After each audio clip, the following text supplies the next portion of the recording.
Hello, everybody. Welcome back to another episode of A BJJ Marriage, where we talk about our lives as a married Jiu Jitsu couple.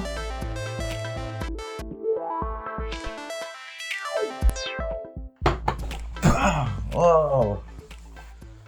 I That was a good throw. Understand how you still have energy. What do you mean?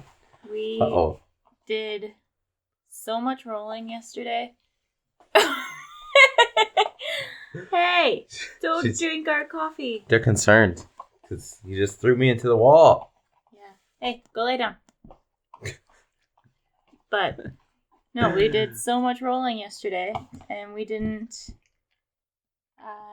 really take a break. And today we are both feeling it, so it's amazing to me that you can still move. Yeah, I'm feeling a bit sore. I only rolled for like 2.5 hours. Only.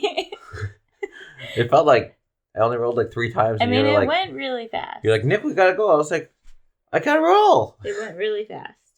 I rolled for over an hour and a half, and that was the longest that I have done in one sitting in probably a really long time. I've never not done that before, but normally I just roll for like an hour, and then in about an hour, I'm like, I'm done. But yesterday I looked, and it was after an hour and a half. I'm like, holy crap, that would explain why I'm getting submitted over and over and over and over and over. My belt's still wet. Ew. That's really gross. Your stripe is also coming off, too. Wow. Looks like I might need another one. Is that from yesterday? Probably. Yeah, because it wasn't like that last time. Dang. Ripping through. They're finally starting to look not so white anymore. You know, when you get a first, like, your new stripe, it always just stands out like crazy. Mm-hmm. There's a black spot from where my stripe used to not be. That's funny. And now it's moved down a bit. Very interesting. We're using these belts very wisely, I would say. Yeah, my belt's starting to fall apart a little bit. Rolling a lot.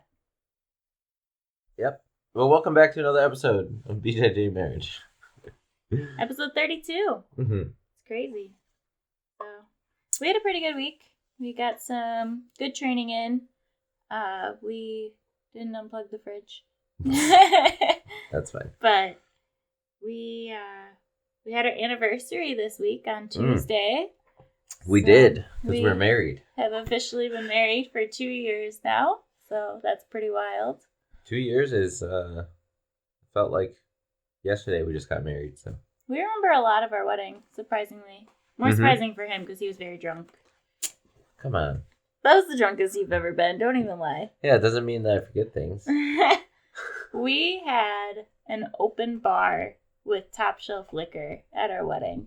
So, like, instead of just an open bar with, like, Fleischmann's vodka and everything, we had, like, Grey Goose vodka and Tanqueray gin and... I don't remember what kind of scotch I had, but I had it all. Yeah, I don't know. But we made sure that we were giving our guests a good experience. Mm-hmm. So. But Nick was part of that experience, and he was very drunk. I did a backflip. Surprising why he remembers a lot of it. It was such a good time. How could I not? It was fun. But yeah, so we celebrated that on Tuesday. Yep. That was like probably the 4th Tuesday in a row that we've missed. I think it's like the 4th or 5th Tuesday we haven't gone to the gym, which is crazy. Yeah. And poor Adam, he's like, do you guys not like my class anymore? And we're like, no, we really just have been busy on Tuesdays, but we will be there this week for the first time in a while. Yes. So that'll be good. Yep. I know Dave was telling me yesterday, too, that he was upset that we haven't been there, especially when he had to sub, because he's like, who am I supposed to use? I'll figure it out, man. So yeah, we celebrated that. Yep. What did we do? Oh, we had a bunch of food. Yeah, we went out to brunch, and we tried to do a Milwaukee tour, because we go on a lot of vacations, and we always say when we're on vacation that we really like being a tourist and learning about their city and their culture and their history. But we realize every time we're on vacation that we really don't know anything about Milwaukee, and we've lived here our entire lives. Mm-hmm. So we had decided... We haven't even ever done like a brewery tour. But we don't drink beer, so that's like not unusual for us to not do that. Plus, I mean, I turned 21 while we were together, and I've never been a beer person, so I never cared to do a brewery. Mm-hmm. And you were 22 when we met, and you didn't ever drink beer either. Right. Well, you did, and then you threw up. I tried. I've tried to drink beer. It does not go well. Yeah. I mean, I would say the only touristy things in Milwaukee that we've done is we did the art museum once. We did the Milwaukee Public Museum because that's where we got married. Yep. And we've done kayaking up and down the river. Yeah, that was fun. We did that for your birthday last year. We've rode bikes around the lakefront. Yep. That was a long time ago. Wow. Yeah. See, I remember things. We went paddle boating once. I don't remember that. Maybe that wasn't you. Okay. That's right. Oh. Well then. Feel like Was this recently or what? No, it was a long time ago. Oh yeah, that wasn't you. Sorry. I don't remember. I have to try and leave for that. That's funny. After this, we're gonna be doing some rolls. Mm-hmm. You gonna remember? Okay, so I've been paddle boating once. Oh my Maybe we should just edit that out. Oh my god. Anyway, yeah, we really haven't done too much. So we were like, oh, let's book a Milwaukee tour and do like a walking tour of learning about our city. Maybe you just haven't done a tour with me.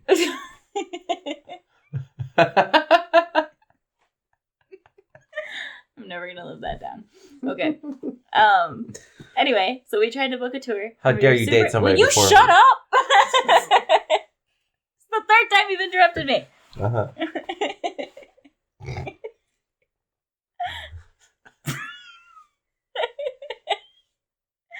The second year is going really well. Or third year? This would be the third year. If we make it there. That is how math works. So. Going on 3 years. Yes. That's weird. Ooh. Anyway, our tour got canceled because we were the only two that signed up. It was a Tuesday, so right. I guess that makes sense. In the middle of fall in Milwaukee. Yeah. But we still made the most of it. Went out to brunch. We went for a long hike. We went for like a 7-mile hike. Yes. Maybe more. With the dogs. Yeah, we went up through Lapham's Peak. Yeah, and the Kettles. Mm-hmm. It was pretty. It was really fun. There's lots of hills. Yeah, if you're an advanced hiker, I'd recommend trying it out. It was really pretty. There wasn't like... I was saying that I really enjoyed the hike because it was a challenge with all the hills, and it was not a straight path or anything. It was basically walking on wood chips a lot, or like a wooded path, like in the woods wooded path. Yeah, like a trail, like a real trail. Yeah. With like, you could tell that water was running through it. And Right. But, I mean, besides that, there wasn't really any overlooks. There wasn't really any waterfalls. It was really just walking through the woods for like 6 miles. It was still beautiful, and we really enjoyed it. Yeah. But if you're more of a going for the sights, it's probably not that. We more went for the adventure than the sights. And to see if our dogs would get tired. Yeah. Which, one of them got tired. Wait, that one? No, the other one. What? She was still pulling. Yeah. She pulled the whole time. She was like, let's go. Olive is getting old. She doesn't like being out anymore. Yes, she does. She gets sick of it very quickly. We went camping, and we went with our friends, and they were there for the first 2 days, and then we stayed an extra day, and then as we're packing up the car, there's no one in the sights, so we were packing up the car, going back and forth. Olive was off the leash, and Olive jumped in the car while we were packing it up, and then we were still doing back and forth rounds to fill everything up, and then we're like, okay, come on, Olive, let's go. And she just stared at us from inside of the car, like... She did not want to leave the car. She wanted to go home. We have been here long enough. It is time to go home. Yep. She wanted her bed or her couch. Yeah, she was done. But... That was funny. She still likes going on hikes, and that was pretty much what we did for the whole day. Then we came home and we took a nap, because that was really nice. And then we went to Joey Gerard's Bartolotta Supper Club for dinner. Side note, let's remember next time we camp to get a campsite that we can park on. Yes. Yes, that would be very nice. The last 2 times we've been camping, they were like walk to campsites, so you had to park in a parking lot and then carry your stuff all the way to your campsite. We could park when we went camping with fluids. Yes. Wildcat Mountain, we couldn't. Right. That was wheelbarrowing. Right. I mean, it would have been at but this place, I think that was our last 2 times camping, right? Mm-mm. We went camping with the fluids in like August, I think. Oh. We went to Wildcat in June. Okay. But it's irrelevant. Yeah, when you camp, try to make sure to look if you can park your campsite or park your car in your campsite instead of at the parking lot half a mile away. You can park your campsite if you bring a trailer. Right. A trailer home. Which is what we used to do when I was growing up, so I've never really even thought about looking into that because I guess as an adult I've only booked a campsite for myself a handful of times, whereas when I was a kid everyone else would do it for me. Yeah. So I've never really thought that you can't park at your campsite because that's just what I was used to. And then we got there and we I were didn't know it existed. Unpleasantly surprised by that. Yes. Because our first time we went camping and we found out we couldn't park there.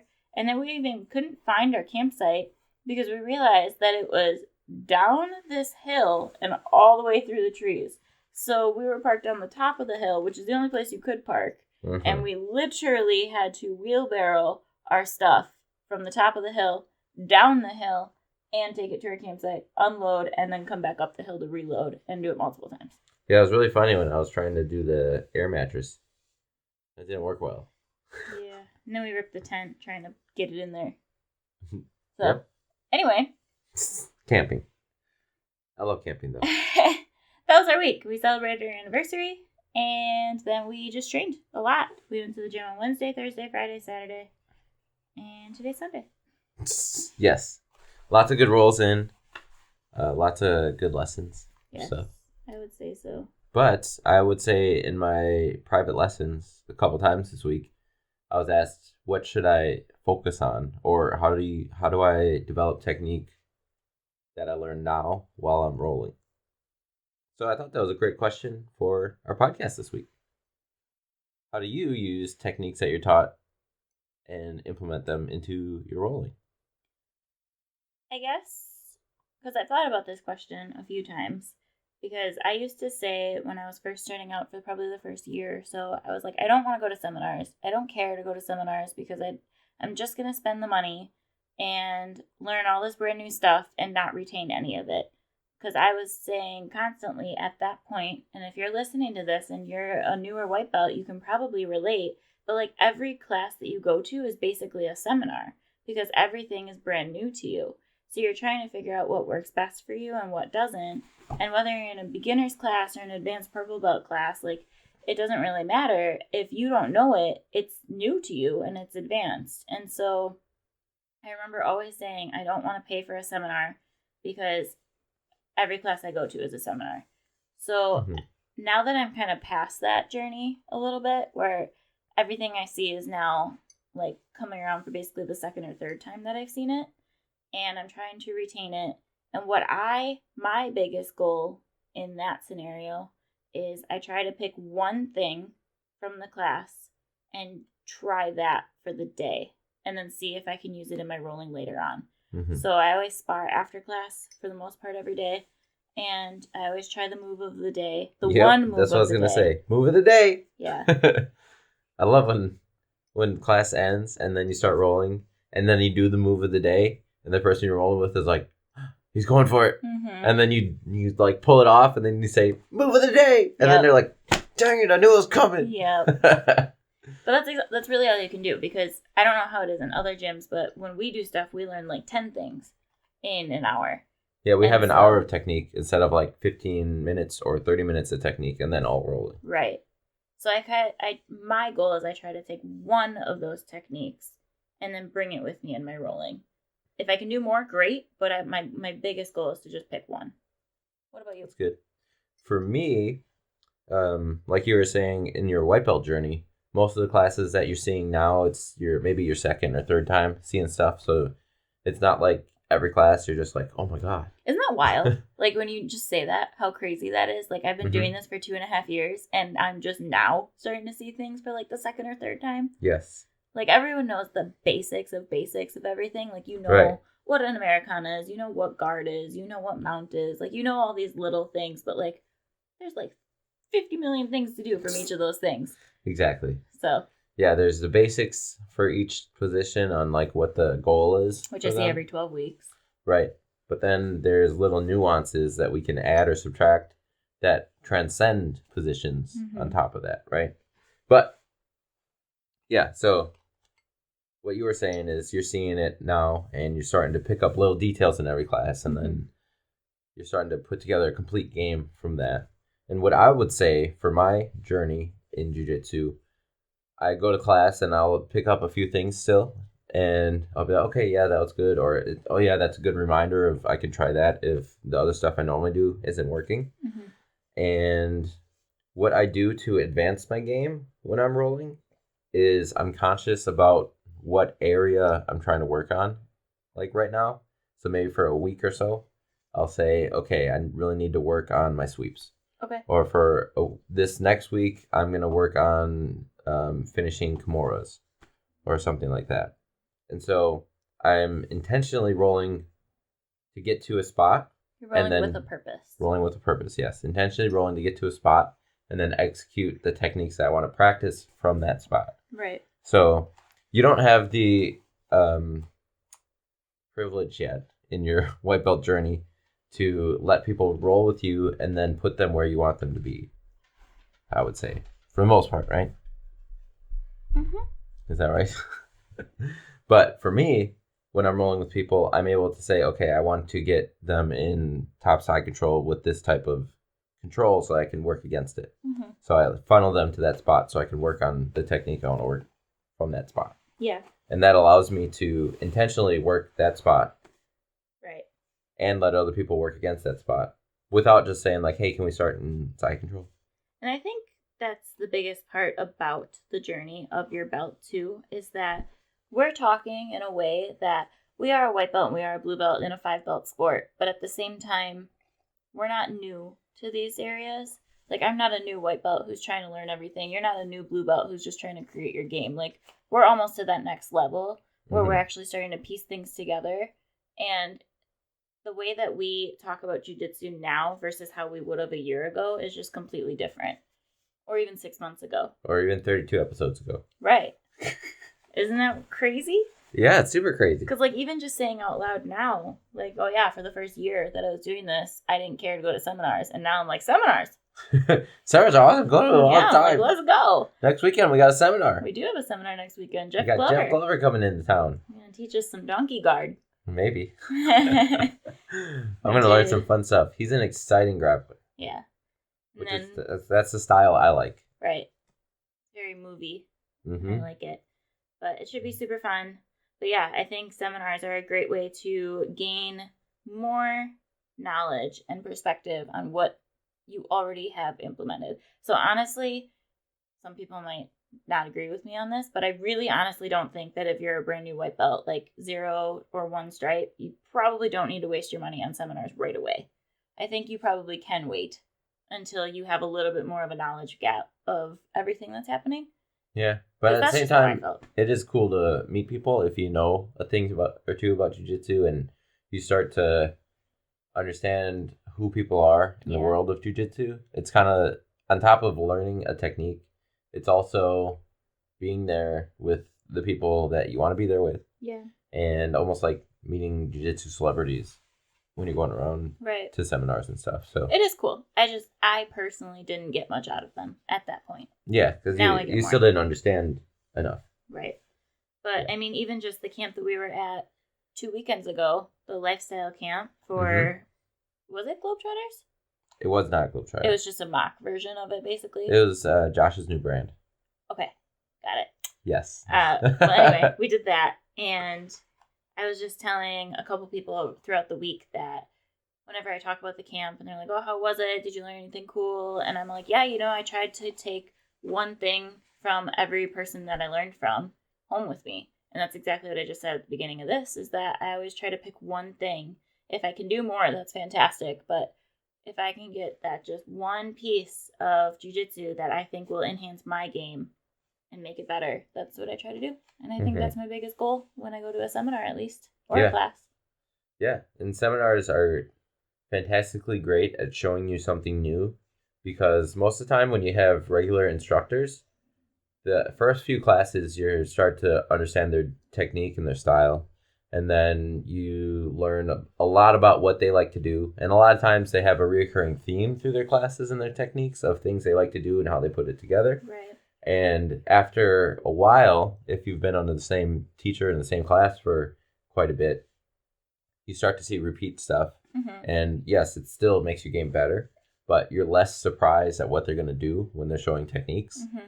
And then when you go to a seminar or a camp or a class from somebody that you've never met that's also at a high level, mm-hmm. you're introduced to new things that they do that makes techniques work for them. Mm-hmm. And then you can decide if you want to add or subtract that to your game.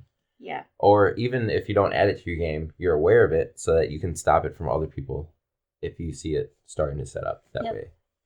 Which is a huge benefit of seminars. When I think about other places that we visited, whether it was a seminar or a different gym or just even working with a different person who doesn't go to Fluid, I can tell you, if you were to name one person right now in that category, I would be able to tell you right now what I remember learning from them. Because there's things that I remember learning in every single scenario that I'm in outside of my normal scenario. So like in Fluid, everything, I'm learning new stuff all the time, every day, but it's in the same location and by the same professor most of the time. So it's all linked together. Yeah, it's just all together. And I'm still learning all the time. I'm not saying this in a negative way at all. But I can't tell you what we did last week, Thursday. Like, I wouldn't be able to tell you that. However, if you ask me, what did you learn from Bernadette at the camp? I'd be able to be like, oh, well, we learned overhook. Yeah. Or if you were to ask me, what did you learn at Master's Hour seminar in 2020? Not even 2021. I'd be like, oh, I learned how to keep the back better. Like, just little things like that. I'm able to tell you exactly what I learned at that time. And I think that's really cool. Yeah, that is super cool. Because I think about Josh Janis all the time. When I was first starting out, he would always say posture. And it was literally just one class that he was subbing for at Fluid. Yeah. And that one class changed my whole game. It did for me too. So, posture and crotch light. That's what it was. And what a great thing to be known for. Yeah. But I mean, even when we were learning from Rob or when we were learning from Jason, like it was the same teacher multiple times a week. So it wasn't like, it was all good information, but it wasn't like one time that's what we did on March 2019. Like, but I can tell you that from a seminar. Yeah. Like, I can tell you all the things that I've learned in a combination. Or, like, my dad's side control is really, really good. Or Jason's Kimuras are fantastic. Or a gift wrap from Mike Coy. A gift wrap from Mike Coy. Or an X-choke from Mike Coy. Or Rob's passing the guard. Like, I can tell you things that our teachers are good at. Mm-hmm. But I couldn't probably tell you one specific thing that I learned from them on a specific day. Yeah. Like I could in a seminar. Yes. So, it's just a different perspective. Yeah. But yeah, I would say that's my goal, is to always pick one thing. And I try to pick the thing that most stands out to me, I guess. Something that's different. Okay. That's fun. Mm-hmm. Yeah, I always, when I'm training, there are some times where I want to work a technique. There's some times where I want to work on mentality. Mm-hmm. So like, mentality of let people do what they want and see how I defend, or mentality of I need to dominate this round and not play around and go to my strengths. Or sometimes my mentality is I know that this person has a lot less skill than me, so I'm going to let them work and, you know, help them train themselves and work on their game. So when you are about to roll with someone, do you have a goal set in mind versus, like, based on who you're rolling with, or just going off of your own game? Like, are you like, oh, I'm going to go with this one stripe white belt, so I'm going to do this instead? Or is it just like, I came in today thinking that I'm going to work my guard the entire time. I don't care who it is. Like, how do you go off that? Sometimes both. Okay. Yeah. So, like I said, I have a week mentality every week. Like last week, my mentality was stay aggressive, get on top, don't give up your position, and advance, and submit. Mm-hmm. And I don't know if you felt that this week. That's why. But there are times where I'm not going to just like do that to a one stripe white belt. Mm-hmm. I'm not going to start on my knees, put them on their back, pass their guard, and submit them in 30 seconds. Right. That's not fun for either of us. So what I do is I start in an inferior position and still advance my position, right? But I do it in a way for them to learn from what I'm doing. And I do it in a way where I let them work for something that I put out for them to go for. So I show them cues for them to build habits on. That's good. That's good to know. Yeah, so it's not just like destroy. Right. Because, like, if I was going against a one-stripe white belt, it's really, like, up to me if I want to submit them. Right. Or not at this point. Yeah, that's why I asked the question. Yeah.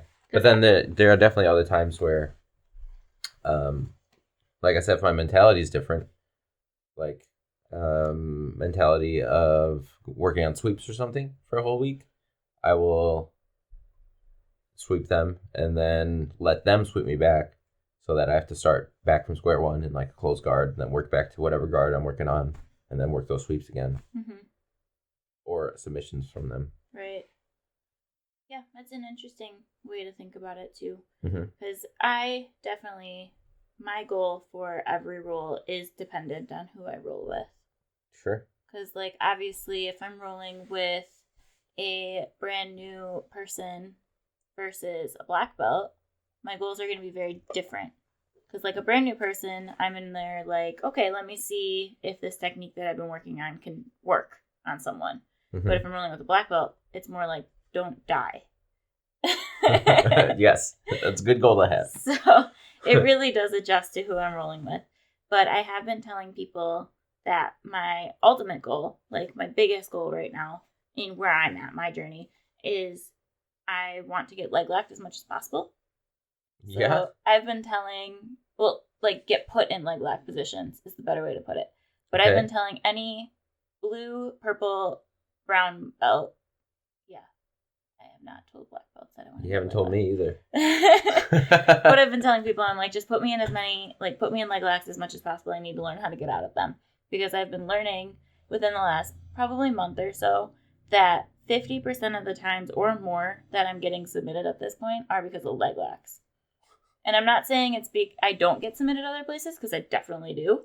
But, like, if I had to piece together, like, in a graph, like a pie chart of how I'm getting submitted the most, leg locks are definitely the majority. Yeah. So I am trying to. Who's leg locking my wife? I got some words for you. No, I'm telling them to. So I just need to know how to get out of that. But Joe got me in a couple good ones yesterday.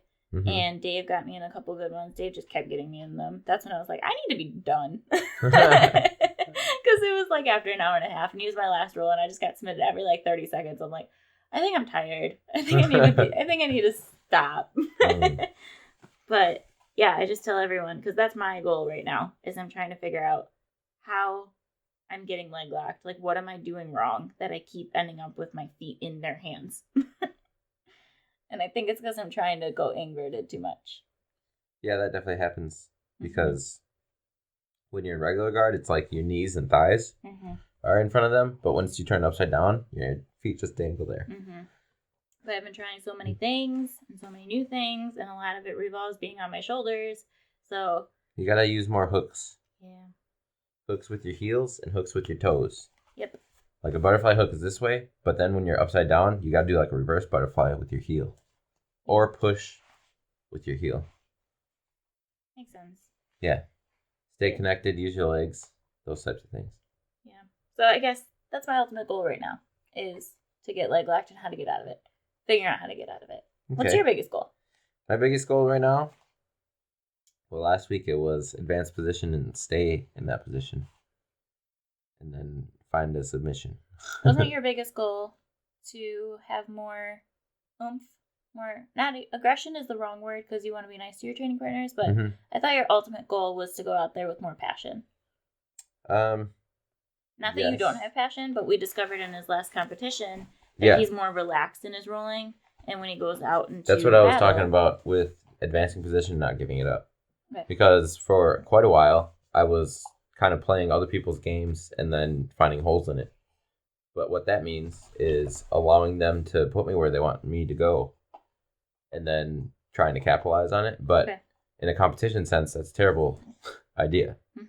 Because you don't ever want to go where they want you to be. You want them to be where you want them to be. So in competition, I was a little bit too relaxed and was like not worried about any sort of positional dominance or not worried about getting submitted from people, which allowed that to happen. Right.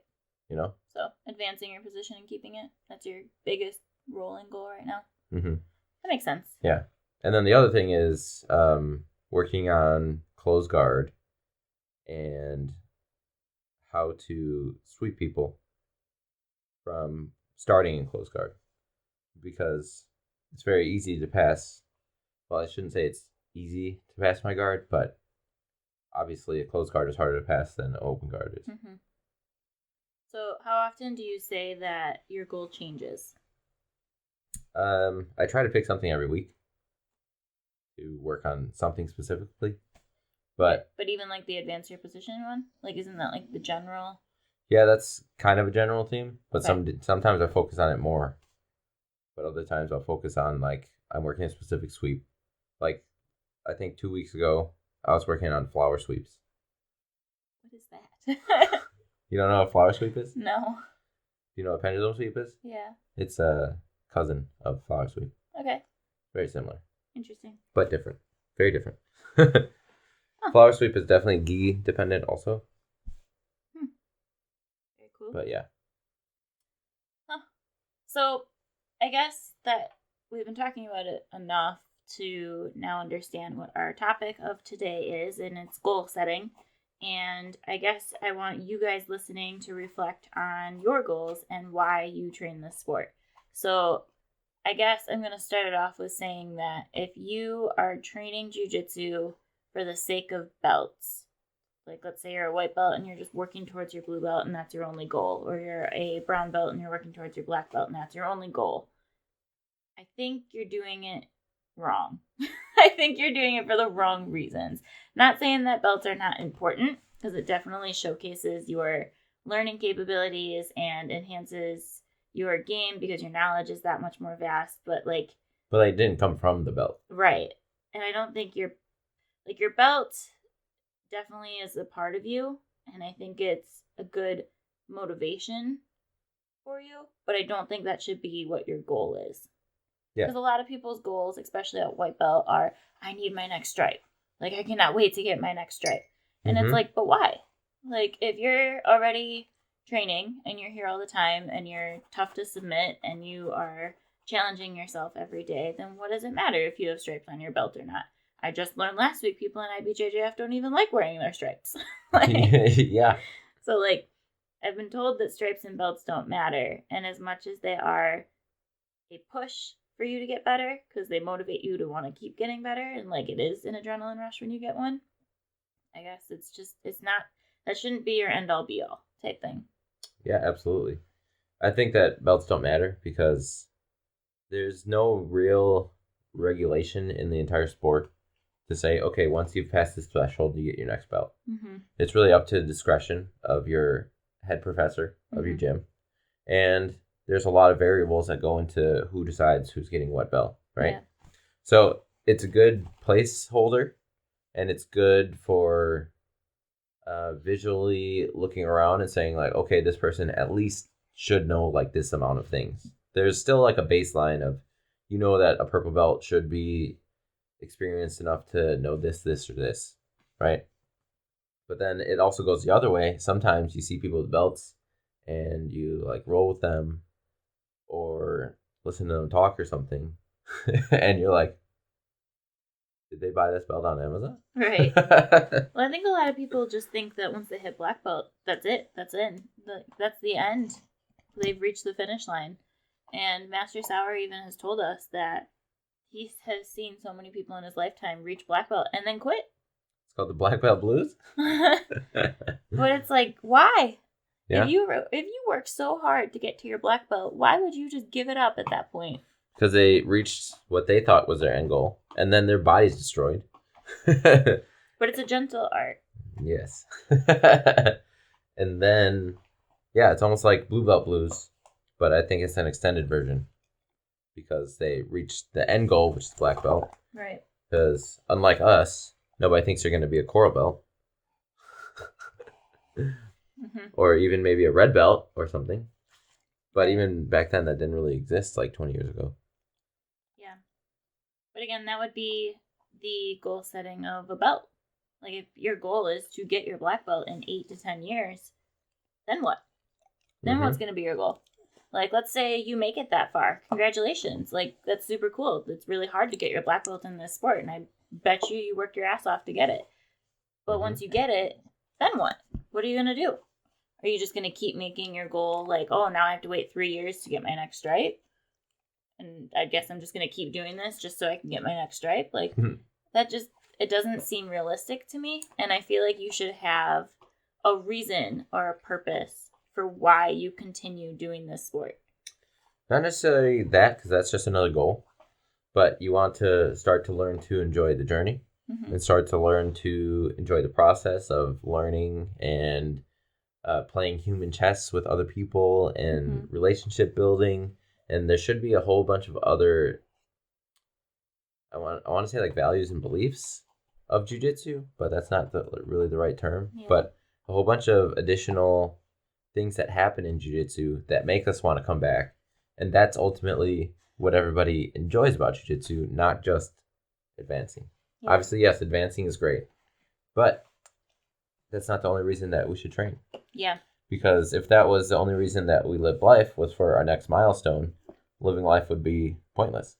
It'd be just a game, hitting the next level, seeing if you survive. Yeah. But, yeah, going back to enjoy the journey. So we had our Nerf gun fight this week on Wednesday. We do that every month, every third Wednesday of the month. So if you're in the area and you want to come have a Nerf gun war with us, we do it every Wednesday for a warm-up for like 15 to 20 minutes. Yep, and that's fun. Hey, sorry, my dog is like right in my face. We did a Nerf gun war and we split it up so that it was 2 teams. And then they said, we're going to do it whites versus colored belts. And there happened to be... Oh, really? Yeah, you didn't know that? I didn't know that. What? Where were you? My whole story is based on this right now. Oh, well, so, I was setting up the Nerf gun war. You're driving me nuts. Just don't worry about it. So, we split it up into whites versus color, but there was like How 3 or 4 extra white belts than there were colored belts. And so my dad had called me and another girl at our gym over onto the color belt side because it was like, you guys are the highest ranking white belts, so you guys get to be on our side. And this is also on a no-gi day. Yeah.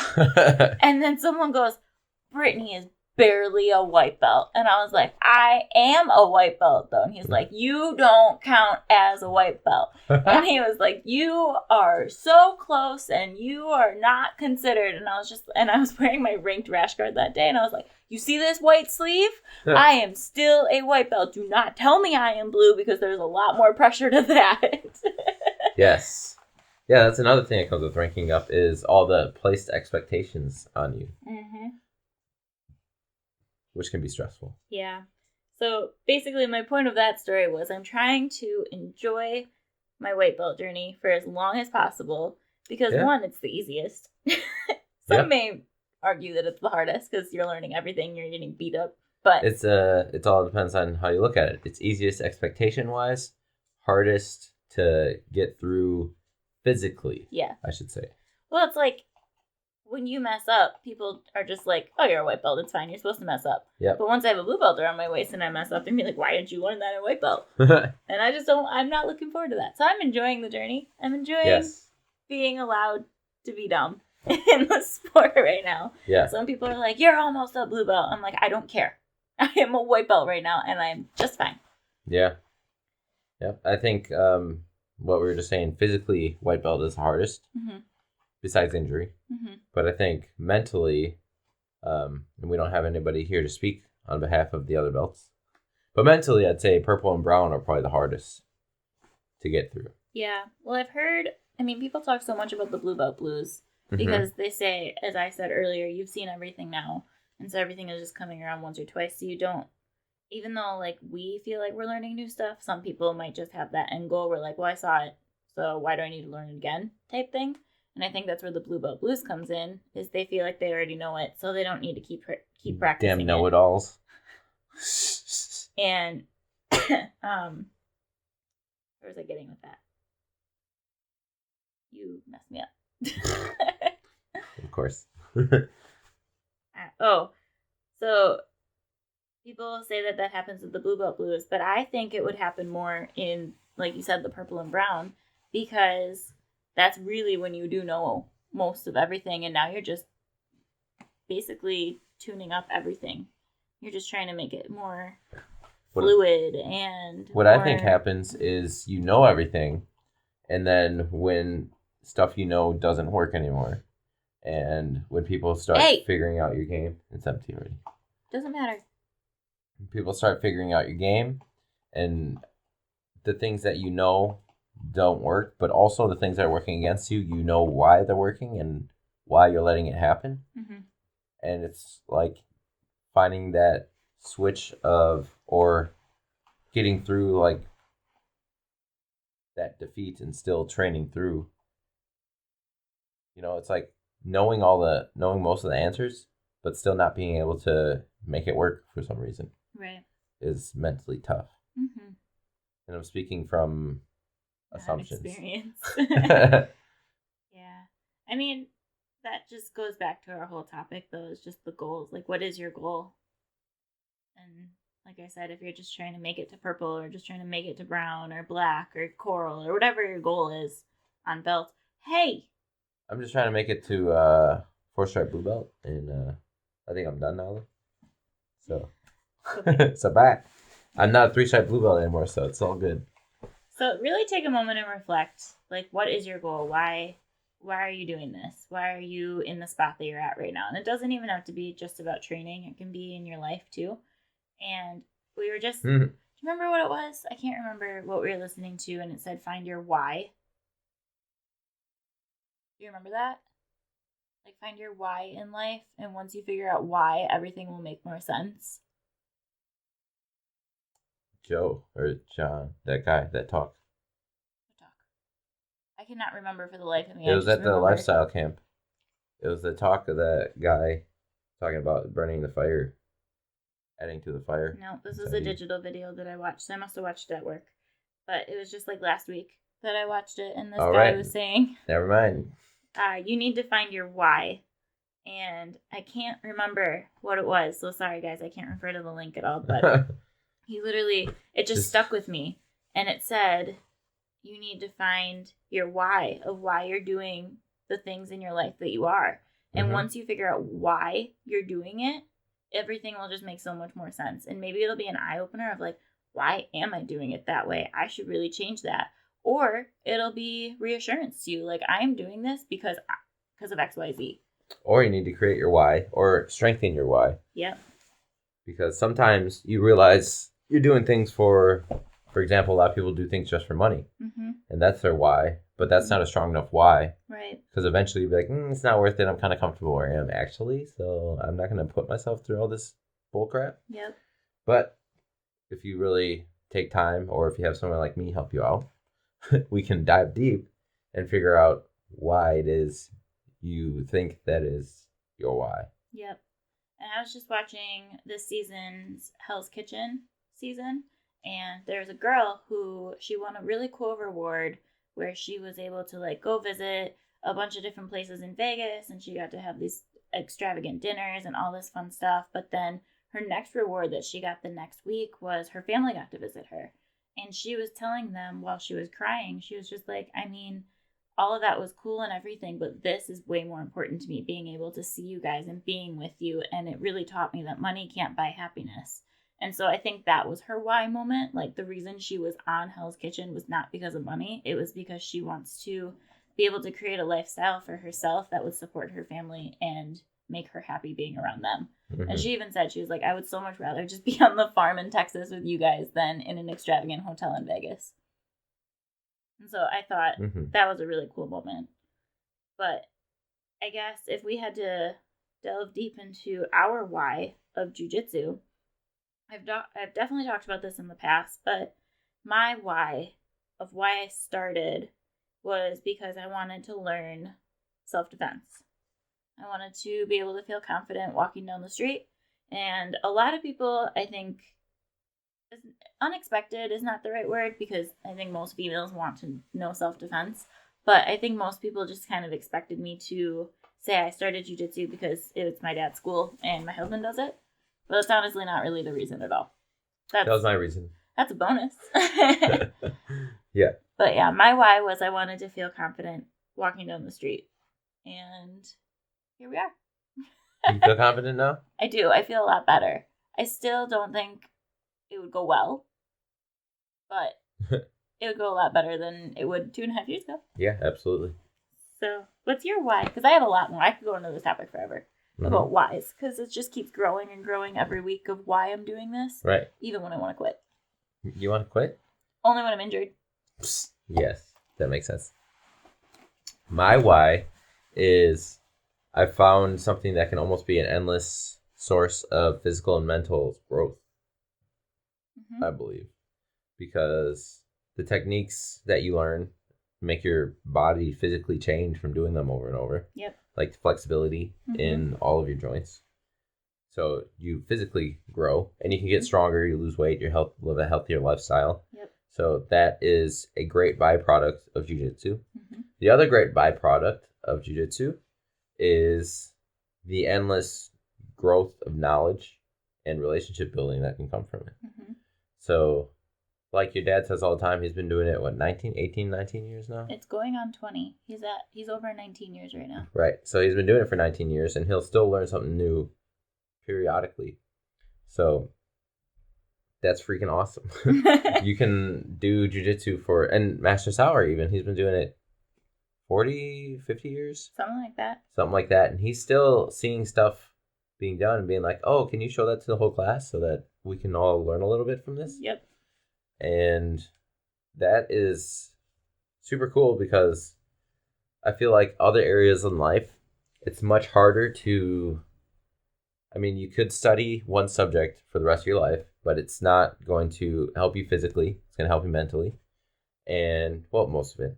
And I feel like the community in jiu-jitsu is not as strong as the community in any other subject. So if I wanted to study like physics, I'm sure that I'm not going to be able to find a place where I go with my physics friends and study physics together for 5 days a week, still studying physics. Right. And there could be a point where, that's probably what people at universities do. But that's like way harder to get into than like going to your local jiu-jitsu gym and being like, hey, I want to sign up. Yeah, I can see that. But yeah, so community, physical health, and mental growth. I think those are the main 3 pillars of why I'm doing this. I would say that's what my whys ended up turning into. Because I still ultimately do believe that my biggest why of why I keep training, why I keep pushing myself, is because I want to know the art. And if something were negative to happen, I want to know that I can be able to defend myself. And the chances of it are so slim, and I know that, but they're not there. Like, it's not zero. Chances for you are higher than they are for me. Right. So it's just beneficial for me to know. And then my whys just keep going and going and going. The fact that I have more reasons why I do this than the reasons that I want to stop just shows me that I need to keep going. Because I don't actually want to stop. But the days that, I physically can't roll because my chest is hurting or... You broke your nose? I broke my nose. Maybe. I don't know. It still hurts pretty bad. But, those days, it does get to you a little bit where you're just like, why do I do this sport? Like, I'm injured all the freaking time. Like, I'm getting beaten up all the time. White belts. And I'm a girl. I'm a smaller person in a male-dominated sport. So it's just, stop it. But, I don't know. There's a lot of reasons that I think about it all the time. Like, why do I keep doing this to my body? But then I just tell myself that it's all worth it because of the physical... Because of your why. ...benefit for it. Yep. The physical benefit, like the amount of weight that I've been able to maintain and shed since I've started has just been great. Like, yes. I instantly, within the first 3-4 months, I lost 17 pounds. And then I've been able to maintain that weight very, very, very consistently since then. I haven't really lost anything else. I think I'm at my, walk around weight that I'm supposed to be at. I could cut if I wanted to, but I'm at the weight that I think I'm meant to be at. But I was able to shed that off training, and I feel stronger physically, stronger mentally, stronger emotionally, and I feel much more flexible and everything. Yes. Like, I wasn't able to touch my toes until I started jiu-jitsu. So just seeing those changes occur, like physically before your eyes, being able to see those changes is a really, really, really cool thing. Right. And that doesn't happen overnight. No. Like, I literally think about it all the time about where I was just even last month in my training.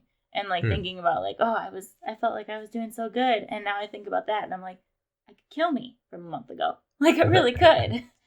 So it's just cool when you think about it in, like, the bigger picture perspective of going back in time of where you were then to where you are now. And I don't really think there's a whole lot out there that can be seen or treated as the same way. Right. Like I was saying, if I went to study physics, I would obviously know I know more now than I did a while ago. Mm-hmm. But for what? Mm-hmm. I can't go to like a physics competition and test my knowledge. Yeah. Maybe you could. I don't even know. Right. But like, it's just so self-satisfying. Like, it's almost like a selfish sport to do because you want to see yourself succeed. Like, you're very focused on yourself. And being selfish is not necessarily a bad thing. It's not a negative connotation in this perspective right now. It's literally you're working on yourself and your goals. And you just have to figure out what those goals are. If it is to lose weight, do jiu-jitsu. If it is to learn continuously, do jiu-jitsu. If it's learn self-defense, do jiu-jitsu. There's like a lot of things that you can compare that if you have that goal, jiu-jitsu will probably help you with it. Yeah. Not saying it not necessarily 100% will, but the chances are very high. Yeah. Another great byproduct of jiu-jitsu, which we talk about all the time, is just mental fortitude of being able to figure out what to do in stressful situations. Yes. Yep. Keeps you calm, keeps you sane. When your brain is screaming danger, danger, danger. Danger! There's a choke, danger! Yeah, that's what goes on in my head, right? Yeah. Or I guess it's more like your body, like your physical being is like danger, but then your mind is telling you it's okay. You have to train your brain to tell you it's okay. But sometimes, and in the beginning of jiu-jitsu, your emotions take over a lot, and that fades over time. But throughout life, whenever you're put in a stressful situation, your emotions are right behind it. Mm-hmm. And once you can manage your emotions, bring your stress level down, and use the logical part of your brain for anything in life, you're going to be much better off than if you let your emotions run. Yep. Emotions are good for certain things, but they're terrible for decision making, okay? Right. And I think and you kind of touched on this in your threes, in the three that you talked about, but the other biggest why for me, and I think a lot of other people, is just the people. They keep you coming back. Your culture at your gym is probably one of the biggest reasons that you stay at your gym. Mm-hmm. So great community. I know that I get real mad when Ellie is not in class on the days that she's supposed to be in class. So, like, even just this week, she missed Wednesday. I didn't even say anything. I was like, people need a day off. Like, it's fine, whatever. And then normally when she misses Wednesday, she comes in on Thursdays, but she didn't come in Thursday either, but that's normally her off day. So I didn't think about it that day either. And I was just like, maybe she's just like taking a rest day. I don't know. But then Friday came and she wasn't there again. And I literally texted her and I was like, excuse me, where are you? And then you got her husband in trouble. And then her husband showed up because he was getting food for her. And then she was like, why are you at Fluid? And I was like, why are you not at Fluid? I was very upset.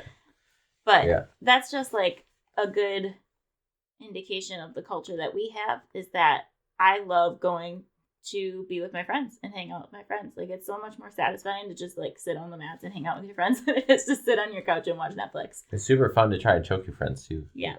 Because then you like laugh at each other and you're like, oh man, you got me again. And you learn so much about other people when you're doing it too. Like, you learn how they react to things and you learn more about their personal lifestyles, and it's just cool how much you learn about the people around you that you never really expected to be friends with outside of the gym. Yeah, you form deep connections throughout jiu-jitsu.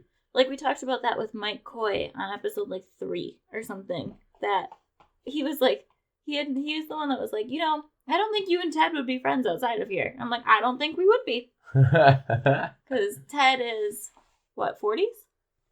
I don't know, 70s? He's going to kill me now. No, I think Ted is like maybe, I'm just going to round and say 50 or so. Ooh. He might be, I think he might be even like 51 or 52. I don't know, but Ted, I'm 26.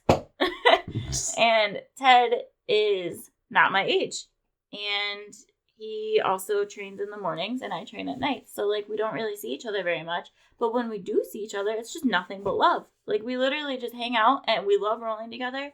And we can hang out outside of the gym now and watch UFC fights. And it's not weird. But before the gym, and sorry, I totally called you out, Ted, but like you're not the only one. There's literally like tens of hundreds of people now that I've met in jiu-jitsu that I could say that about. I was just looking at someone from... That's thousands of people. No, I was literally looking at someone's profile the other day, and I saw that we had 200 mutual friends. And I was like, no, there's no way. And I looked, and I was like, holy crap, I have 200 mutual friends with this guy because of jiu-jitsu. Wow. Like, that's insane to me. I would say, like, over 100 of those people were jiu-jitsu. And I was like, that is crazy. And I bet you, out of those 100 people that I'm now friends with on Facebook, I bet you 75 of them I would have never even talked to. Oh, yeah. In, like, school or something. Yep. So it's just wild to see the connections that you form throughout this sport. And that's a big why for me. Why I keep coming back. Yeah. Yeah. It builds in networking, too. Mm-hmm. Like, I know a paint guy. Mm-hmm. I know a guy for HVAC. Yep. Well, I know even after the camp that we were at, my Facebook was just, like, filling up with friend notifications. And I was just like, oh, yeah, I know them. I know them, too. I met them. I talked to them. Oh, my gosh, I met all these people. I was like, oh, yeah, I rode with him. And it's super cool. But it was super fun.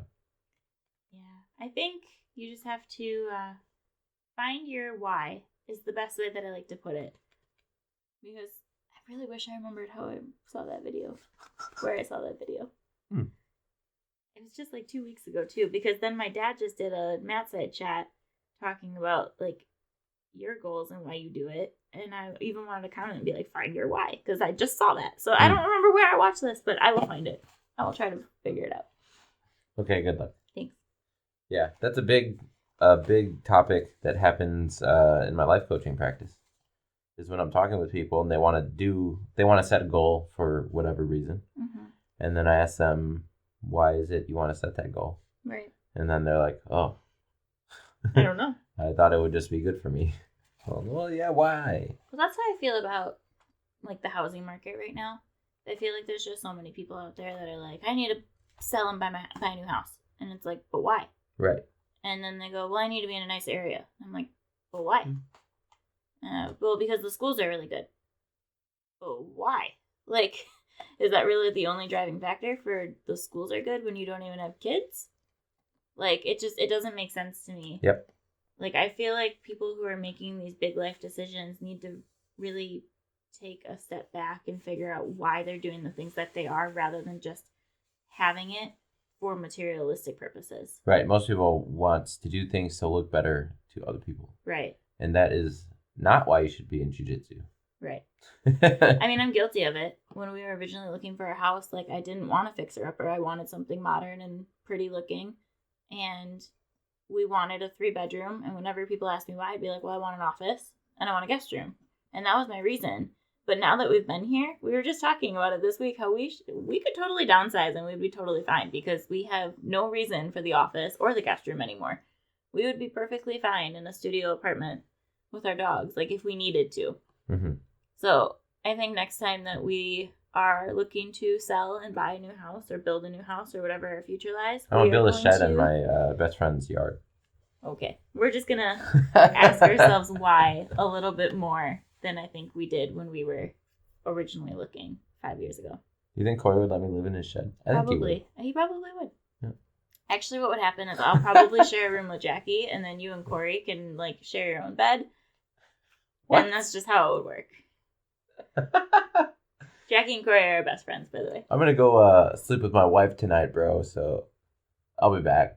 Okay. Anyway, but yeah, I guess that was really a lot of the stuff that I wanted to touch on. I really do just want you, if you're still listening to the end of this, first of all, thank you. I know we talk forever on these, but also just find your why. What is your goal? And if your goal is about, try to focus or direct your goals to some other perspective just to make it more motivational for you. Yeah, and that's a lot of long-term thinking, but in the short term, you should pick something that you want to work on throughout that week or throughout that day, or just try the move of the day, or something to increase your game. Mm-hmm. That sentence didn't work, but that's fine.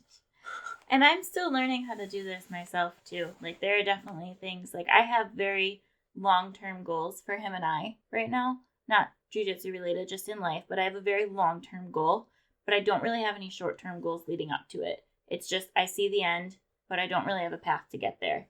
So that's still things that I'm struggling with and I'm learning how to do, and I'm sitting over here coaching you of how to do it. So that just goes to show that it doesn't happen overnight. Like, we don't expect you to watch this podcast and be like, I'm going to change my life. I'm going to start thinking about it this way. Yeah, like, something to meditate on. Yeah. Something to stew on for a while.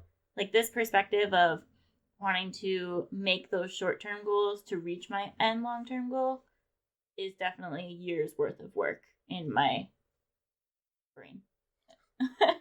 Trying to switch my way of thinking. Yeah, and that's good. And then I feel like I was going to say something else about goals, but I don't remember. I think you should always have a goal at least. Yeah. Always I was going to talk. I was talking about. So we were talking about long-term goals, and short-term goals for like the week or something.